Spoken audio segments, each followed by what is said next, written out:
Right. So I, 16 male, have two step siblings. One's my older stepsister Rachel, 17 female, and one's my stepbrother Jack, 16 male. My mother married their father almost a year ago, and it seems like they still haven't gotten over the shock of their parents' divorce. My mother's never been married before, and my father has never been in the picture, so it was different for us. She dated a couple of men before, but it had never been as serious as it was with my stepdad. Rachel and Jack's parents, from what I know, got divorced abruptly a couple of years back because my stepdad, Derek, 44 male, had caught their mother cheating on him with a younger dude. Their parents have shared custody of them, but their mother hardly ever visits them anymore. Not after she got married to her uber-rich boyfriend.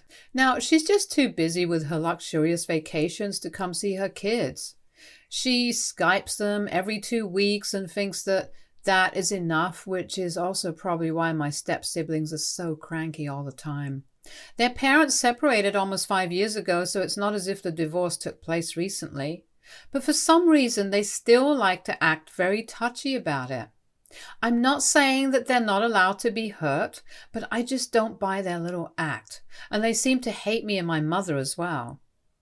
They constantly act very weird around us, especially me, because my mom forces me to spend time with them, since apparently we're family now, but it couldn't be clearer to me that they don't want me around. My mother acts like she is oblivious to their behavior and doesn't notice it. Probably so she doesn't end up making a big deal out of it, but I'm not. I see how they act around us and try to exclude me from their private little club, which only allows my stepdad and the two weirdos to be part of it. So that's my step-siblings for you, and I guess you guys might have figured out that I don't really get along with my new family. It wasn't like this back when my mother was dating Derek, because I guess at the time my step-siblings were still holding out hope that this might not turn into something permanent. For those 2 years, my step-siblings were not very pleasant to me, but at least they weren't downright annoying to be around, like they are now. We would all be a lot happier if my mother did not constantly try to make us friends. Like we've even shown her that neither of the three of us wants that to happen. Derek didn't really try to make us friends because I guess he understood that his kids weren't too keen on befriending me and the feelings were mutual. Tensions had already been running high for the past couple of months, but last week is when things turned sour for me and my step-siblings. So last week my parents decided that they were going to take a trip to the beach to celebrate their wedding anniversary, but without us because Rachel had a test on Wednesday. Instead of just sending Rachel to live with her grandparents so she could study and taking me and Jack with them on the trip, my parents made the brilliant decision of leaving all three of us teenagers at home. I knew that it was a terrible idea, but my mother insisted that it would be a great bonding experience for the three of us. I even tried to get out of spending the weekend at home with just the two of them by calling my grandparents and asking them if I could visit, but they were out of town that weekend as well. So that's how I ended up getting stuck in the house with Rachel and Jack for that weekend, and while I did have fun on the weekend, Monday was the worst. As soon as our parents left the house on Saturday morning, Rachel came up with the bright idea of a prank that we could play on our parents. She suggested that we throw a huge rager party on Sunday evening because she knew that our parents would be okay with it as long as Rachel finished studying on time. My mother had even suggested it so we could bond together. The prank was that we would call them in the middle of the party and make them think that we were in trouble by acting as if the police were on their way to shut down the party. And we'd also hint that we'd been drinking, which would spell real big trouble for them because all of us were underage. I was on board with the party, but I wasn't really cool with the prank because I thought it would be cruel and unnecessarily dramatic to make our parents worry about us like that. Unfortunately, neither of the two idiots cared for my concerns and somehow managed to convince me to join in on the prank. I guess it was because they were being really nice to me for the first time, and it was just good to be on the same team for once. So I kind of got carried away and decided like an idiot that I'd be part of the prank. Saturday passed and we planned on how we would execute the prank. It was kind of exciting, to be honest. We invited pretty much everyone from our grade to the party the next day, and then the word spread. Which is how a couple of people from other grades and even other schools showed up the next evening. I was pretty excited for one because this was my first high school party. We had crazy fun that evening with music, drinks that a couple of seniors had scored for us, and a lot of dancing. Then at around 11 in the night, my step-siblings and I decided that it was the perfect time for the prank. The party was still going on in full swing, so we went to my room and called our parents. I was the one who spoke to them along with Rachel, and we tried our best to sound very worried and scared. We told them about how our neighbors had called the cops on us because we were apparently being too loud, and now the police were on the way. We were worried because we'd been drinking and were afraid of being caught. Needless to say, our parents were pretty scared and told us to call our uncle, who lived nearby, to sort the trouble out because even if they started driving right away, it would still take them a while to reach home. Right on cue, Jack started playing police siren noises in the background on YouTube, and we hurriedly hung up the call after one last request for help from our parents. After we disconnected the call, we had a good laugh about it and then turned off our phones. We knew that when our parents discovered that our phones were switched off, they would definitely send our uncle to check on us. And it was already close to midnight, so we sent all our friends home and went to sleep. We didn't wake up until 10 in the morning the next day. We'd even decided to skip school so we could watch our parents' reactions when they realized that we were at home, safe and sound. Our parents came back home around noon, and to say that they were pissed would be an understatement. My mother was furious and so was Derek. I'd literally never seen them acting that way before. They told us that they decided to come back home later than planned on purpose because they had sent our uncle to check on us after our phone call. And he talked to the neighbors who told him that they hadn't called the police and the cops weren't going to show up, so there was no need for our parents to be worried. So they'd found out last night itself that the whole call about the cops was nothing but a prank. But it's because we'd been inconsiderate and selfish, and this stupid prank of ours was quite cruel, to say the least. This went on for quite a few minutes. The three of us just stood there quietly and heard them out because we knew that we deserved to be yelled at. And then my mother said that they were going to have to punish us for what we did so that we never repeat something like that in future. Our parents said that they had thought about our punishment already on the drive back home and told us that we were going to be grounded for 2 whole weeks. It would not have been such an insane punishment had it not been for the fact that they had another party to attend in the coming 2 weeks. The very next week, Rachel and Jack were supposed to attend their mother's birthday party.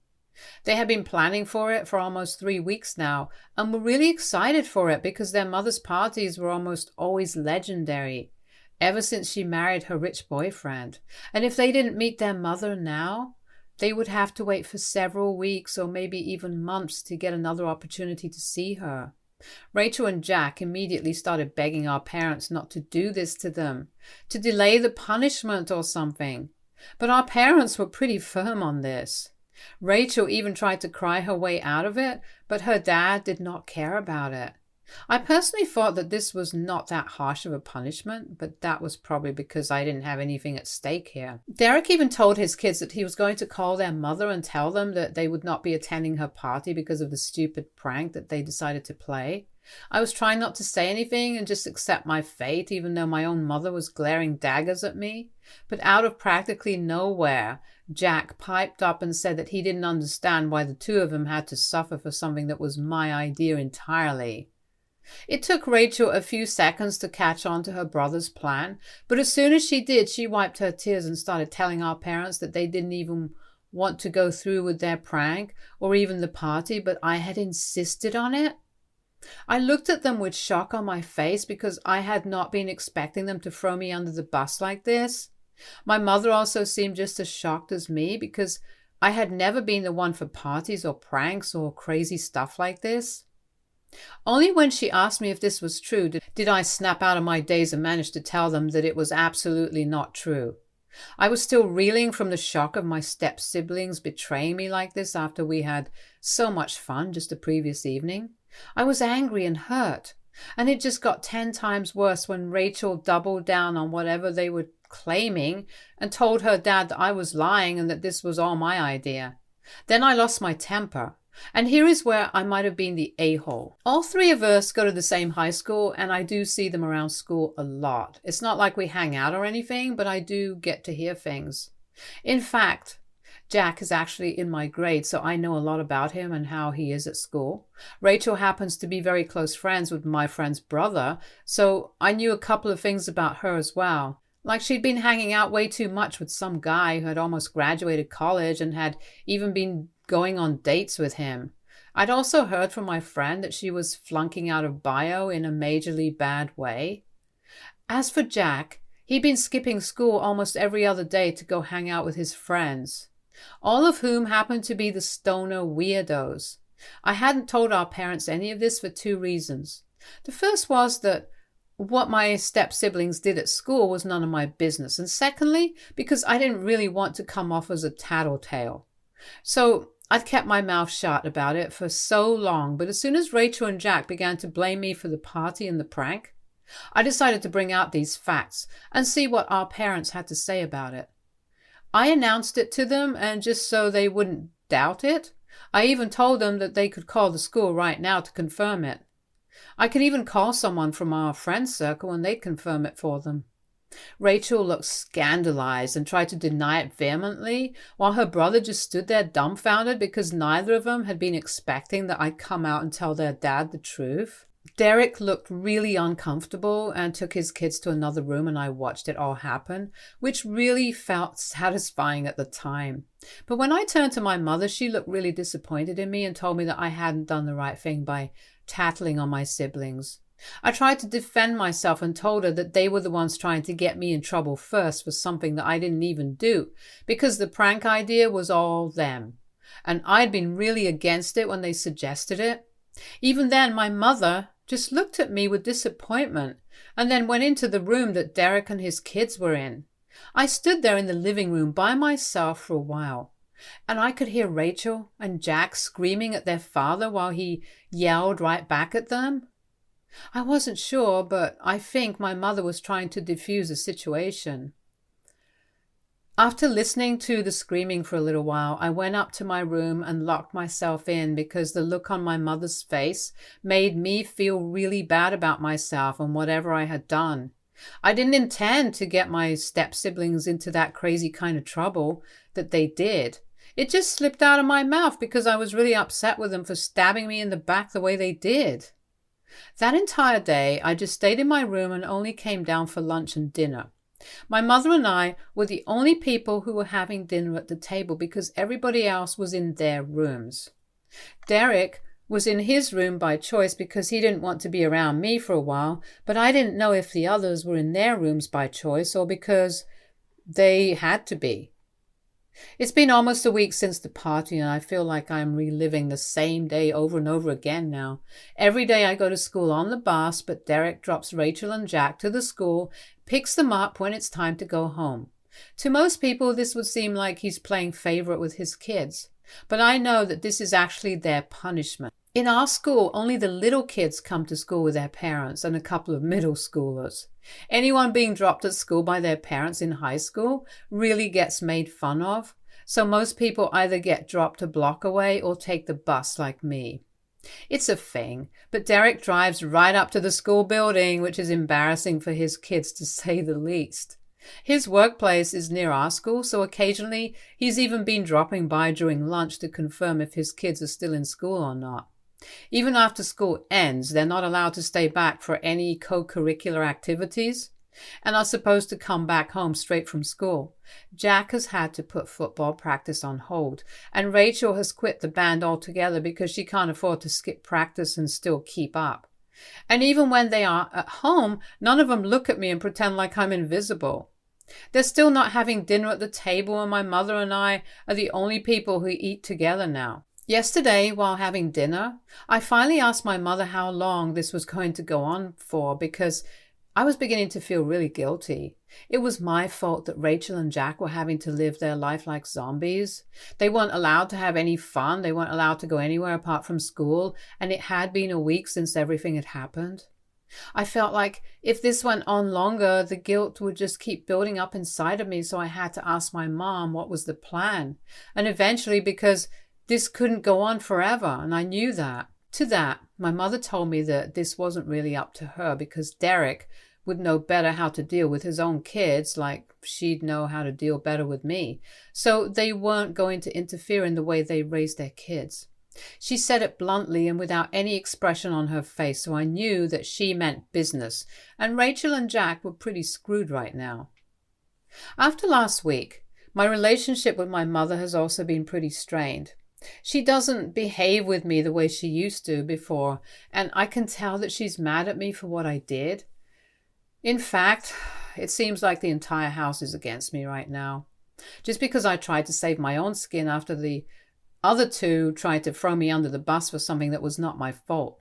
Everyone's acting like I'm some villain here, but I feel like that's really unfair. At the same time, I can't help feeling that none of this would be happening had I not opened my big mouth and spilled my step-siblings' secrets. I feel like I should apologize, but I don't know what for. I just want them all to stop icing me out like this. AITA for telling my mother and stepdad my step-siblings' secrets after they tried to throw me under the bus for a prank they'd suggested. Update 1. Hey guys, so I went through the comments on my original post and I guess I wasn't being the goody two-shoes that I thought I was. Tattling on my step-siblings was wrong and out of line, and I get that now. But I also realize that I don't need to apologize to them over this because they tried to mess with me first. I just retaliated by telling our parents their well-protected secrets. To be honest, if I think about it, I actually kind of did them a favor by telling them because the secrets that they were hiding could have really hurt them in the future. Rachel's supposed boyfriend wasn't actually her boyfriend. He was just some creep from college who couldn't get girls his own age, so he was preying on high school girls instead. And about Jack's habit of skipping school to hang out with the stoners, I don't think I need to elaborate on how that could have hurt his future. So I really don't think I did anything unforgivable. If anything, I did them a huge favor. Derek, of all people, should be grateful to me that I told him what his kids were up to because otherwise he would never have found out. And even if he did, it probably would have been too late. But the worst of all is my mother's behavior towards me. She at least should be on my side through all of this, but I guess being on good terms with her husband is more important to her than her own son now. None of them are speaking to me even now, and it's been almost 10 days since the incident. But at least now I know that I'm not the villain that they're making me out to be. I was feeling awfully guilty about everything, getting my step-siblings into trouble and hurting my mom, but now I don't feel that bad anymore. All thanks to you guys. Now, if they want to talk to me, they will, and if they don't, I'm cool with that as well. Because at the end of the day, they just need a scapegoat to blame everything on, and that happened to be me. So whatever. Update 2. So hey guys, it's been 2 weeks and my mother finally talked to me normally 3 days back. But it was nothing good because she told me that I needed to go and live with my grandparents for a while until the situation with my stepdad and step-siblings cooled down enough. I didn't understand what she meant by cool down because as far as I was concerned, none of them were speaking to me, so it literally could not get any cooler than this. We could just live like this without speaking to one another and there would be no more problems to deal with anymore. When I said this to my mother, she told me not to act snarky because, after all, it was my fault that this was all happening. I told her I didn't agree with that, and if anything, I was the victim here, not the villain. We got into a bit of a tiff over that, but after a while I realized that she's just going to keep on defending her husband and his kids, no matter what they did, because that was her priority now, not me. That was also why she was sending me away to live with my grandparents. It was about time that I acted that my mother was not the same person as before. So I just stopped arguing with her and I decided that I was just not going to speak to her anymore because it wasn't worth it. I packed my stuff in silence while she helped, trying to make small talk with me, but I didn't respond. After almost an hour, we were finally done, and just in the nick of time too, because that's when my grandpa honked from outside the house with his truck. My mother and I carried all my stuff outside and loaded it onto the truck with my grandpa's help. After we were done with that, she tried to give me a hug before we drove off, but I dodged her and sat in the passenger seat. Derek and his kids were not at home that day, and I think it was on purpose so that my mother could surprise them with my absence when they came back home, or something equally crazy and selfish. My grandpa and I drove off, and I didn't even bother to wave back or say goodbye to my mother because deep down, I was kind of hurt. But it didn't matter to her, and I wasn't going to give her the satisfaction of knowing that she'd actually hurt me. At least my grandpa was really sensitive about the whole thing and tried to make me feel better throughout the ride back to his house. And so did my grandma once we got there. I guess both of them knew what had happened, and in their own little way they were letting me know that they were on my side, even if their daughter was not. My mother has been calling and texting me every day to check on me, but I haven't been responding, and I don't think I will for a while, because now I am the one who needs to cool off. Update 3. Hi everybody.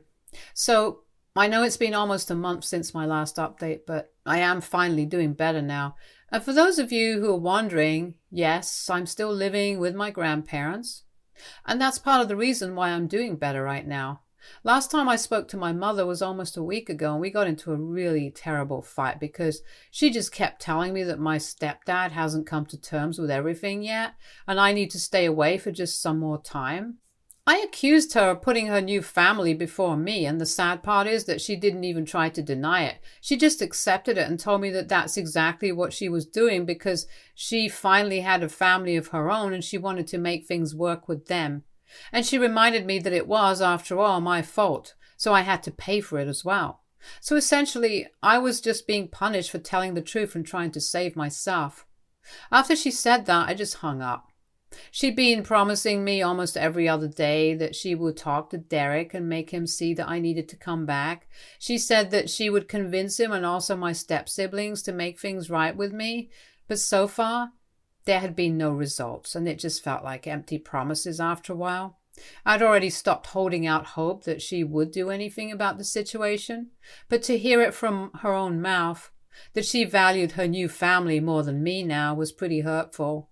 And she also constantly kept blaming me, but she didn't care that my step-siblings had tried to screw me over as well.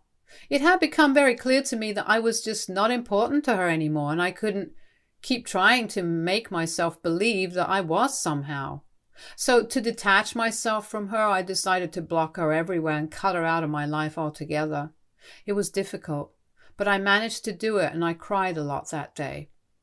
Because for the longest time it had been just me and my mom against the world, but it was now my mother against me, and it was incredibly difficult to deal with. But my grandparents were really helpful throughout and made sure that I was all right. They even fought with my mother over how she was treating me, but couldn't make her see sense because she was too caught up with pandering to Derek and his kids. My grandpa told me that I could live with them for as long as I needed to. They didn't mind, and if the need arose, they'd even take me in legally. They've enrolled me in therapy to help make sense of everything, and even though I've attended only 2 sessions, I feel better, mostly because of how helpful and supportive my grandparents are being. I feel less alone now. I still see Rachel and Jack in school, but they ignore me, and I do the same to them because we're not family, and never have been either. I don't know what's going to happen with me and my mother, but whatever happens, I'm going to accept it. Stay tuned for more stories from our girl relationships.